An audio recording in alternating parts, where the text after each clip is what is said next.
திருச்செங்கோட்டில் விவேகானந்தா மகளிர் பொறியியல் கல்லூரியில் இரண்டாவது நாளாக வருமான வரித்துறை அதிகாரிகள் சோதனை மேற்கொண்டிருக்கிறார்கள். இதுபற்றி கூடுதல் தகவல்களை தருவதற்காக செய்தியாளர் இதயத்துல்லா இணைகிறார். இதயத்துல்லா, மேலதிக விவரங்கள். நாமக்கல் மாவட்டம் திருச்செங்கோட்டில் இருவேறு இடங்கள்ல வருமான வரித்துறையினர் வரி ஏய்ப்பு தொடர்பாக சோதனை நடத்தி வர்றாங்க.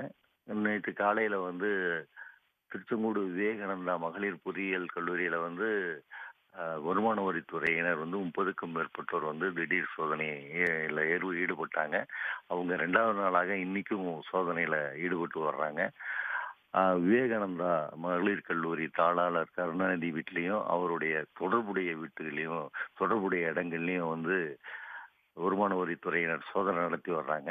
திருச்செங்கோடு விவேகானந்தா மகளிர் பொறியியல் கல்லூரி மற்றும் மற்ற கல்லூரிகள் 18 கல்லூரிகள் இருக்கு. அந்த கல்லூரிகள்லையும் ஆய்வு நடத்திட்டு வர்றாங்க, சோதனை நடத்திட்டு வர்றாங்க.